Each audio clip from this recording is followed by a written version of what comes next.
Menang karena mesin atau karena kepala dingin di tikungan terakhir? Itulah pertanyaan yang menghantui Moto3 sejak lama. Sebuah pertarungan klasik, teknologi versus nyali. Ketika seorang rider melesat di lintasan, menyalip di antara celah seujung kuku, dan memotong garis finish dengan selisih 0,021 detik, siapa yang harus kita beri kredit? Pabrik pembuat mesin atau jagoan di atas motor? Di pedok, perdebatan ini seperti bahan bakar yang tak pernah habis. Mekanik bilang, tanpa mesin, pembalap hanya penumpang.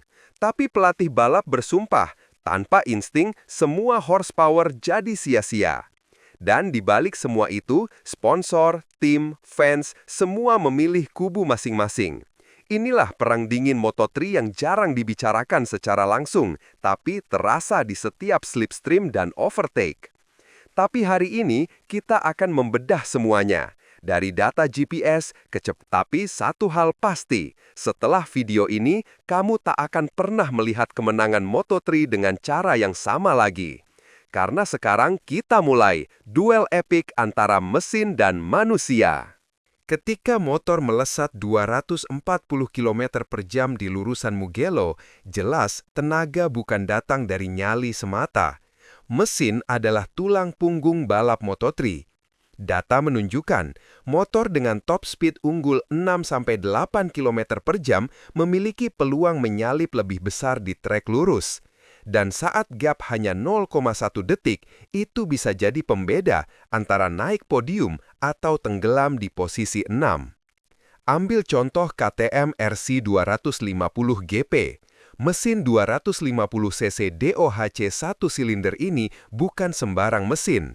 Ini senjata yang dirombak tiap minggu. Rasio gear, mapping throttle, hingga sistem pendingin semua disesuaikan untuk satu tujuan, kecepatan maksimal. Dan Honda NSF 250R jangan remehkan. Mesin mereka dikenal stabil di tikungan panjang dan gesit saat keluar dari apex. Dalam satu musim, tim menghabiskan ratusan jam di dyno. Satu upgrade kecil di ECU saja bisa mengubah performa di 3 tikungan berbeda. Begitu pentingnya mesin sampai ada istilah rider bisa dilatih, tapi mesin harus dilahirkan sempurna. Tapi tunggu dulu, kalau mesin sehebat itu, kenapa ada rider yang tetap gagal menyalip walau punya kecepatan tertinggi? Inilah bagian yang bikin pedok geleng-geleng. Karena mesin bisa membuatmu cepat, tapi riderlah yang menentukan kapan dan bagaimana cepat itu digunakan. Lihat statistik overtake di Moto3. Sebagian besar manuver krusial di tikungan terakhir atau lap terakhir dilakukan bukan saat rider unggul tenaga, tapi saat dia unggul posisi, insting, dan keberanian. Contohnya, Veda Ega Pratama di Junior GP. Beberapa kali mengungguli rider dengan motor lebih cepat hanya karena ia tahu kapan mengerem setengah detik lebih lambat dari normal. Jangan lupakan bagaimana Pedro Acosta menyalip 5 rider di satu lap pada 2021 tanpa keunggulan mesin, tapi dengan racing line nyeleneh dan kepercayaan diri gila.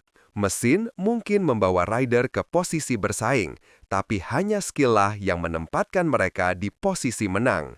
Lalu muncul pertanyaan besar, jika rider lebih penting, kenapa tim habis-habisan kembangkan mesin? Di balik sorotan kamera, perang pabrikan lebih kejam dari yang kamu lihat. Setiap minggu, tim seperti KTM dan Honda mengirim update. Kadang hanya ganti kompresi, kadang ganti sasis total. Tim satelit sering jadi kelinci percobaan. Kenapa? Karena di Moto3, satu pembaruan teknis bisa jadi pembuka kemenangan. Dan kalau gagal, bisa jadi malapetaka, seperti masalah RPM drop misterius yang dialami Veda di Barcelona. Mekanik kerja siang malam, tiap sensor dicek, tiap log data diurai, bahkan rider pun terkadang tidak tahu kenapa tiba-tiba motor terasa berbeda. Tapi inilah harga dari dunia Moto3. Kalau kamu tidak berkembang, kamu tertinggal.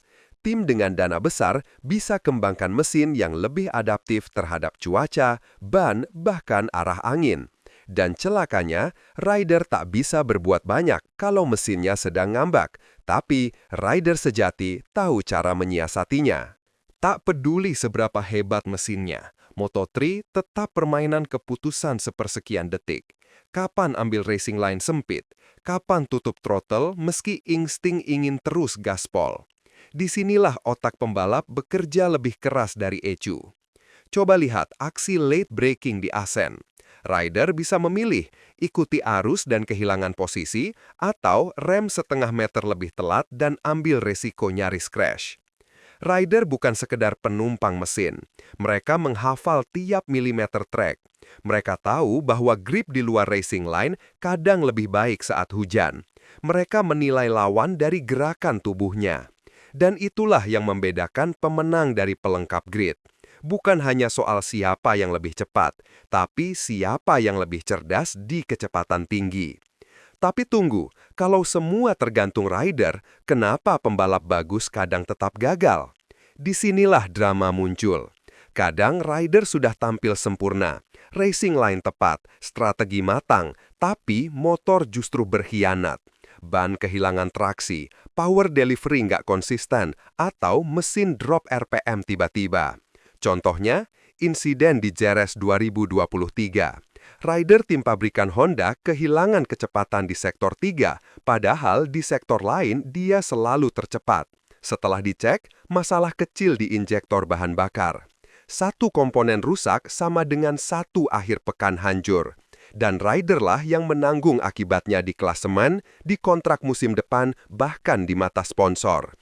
Di titik ini jelas, mesin bukan sekedar alat bantu.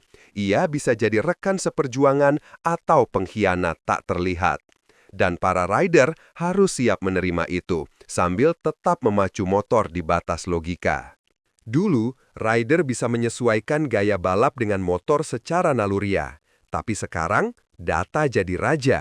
ECU dan telemetri mengatur segalanya, dari buka gas hingga kontrol traksi. Tim teknis bisa menganalisis semua input rider dan menentukan apakah mereka terlalu agresif atau kurang efisien. Bahkan beberapa tim kini pakai AI untuk memprediksi racing strategi berdasarkan data balapan sebelumnya. Apakah ini menguntungkan rider? Kadang ya, tapi juga membatasi kebebasan. Semakin pintar motornya, semakin sempit ruang improvisasi. Apakah teknologi membuat semua rider jadi setara, atau justru hanya memperbesar gap antara tim kaya dan miskin? Pertanyaan itu masih menggantung, tapi satu hal pasti. Rider sekarang bukan hanya harus cepat, tapi juga harus paham mesin seperti insinyur. Kamu bisa punya motor tercepat, tapi kalau mentalmu goyah, semuanya hancur. Di Moto3, pembalap muda harus menghadapi tekanan luar biasa. Kamera, media, fans, tim, sponsor, dan mereka masih remaja. Mesin tidak merasakan stres, tapi rider, mereka bisa drop hanya karena satu kesalahan kecil di awal race. Itulah mengapa nama-nama seperti Pedro Acosta, Veda Ega, atau David Alonso begitu berharga. Bukan cuma karena mereka cepat, tapi karena mereka dingin seperti es saat tekanan memuncak. Inilah alasan mengapa rider hebat bisa menang dengan motor biasa. Tapi rider biasa, bahkan dengan mesin terbaik, tak akan bertahan lama. Inilah rahasia sejati kemenangan, bukan memilih mesin atau rider, tapi menyatukan keduanya. Ketika karakter motor cocok dengan gaya balap, performa meledak. Lihat bagaimana Dani Pedrosa selalu struggle di MotoGP karena motornya terlalu besar untuk postur tubuhnya. Tapi di Moto3, setup bisa disesuaikan. Tinggi jok, respons throttle, distribusi bobot, semua menyesuaikan sang rider. Dan ketika keduanya sinkron, terjadi keajaiban.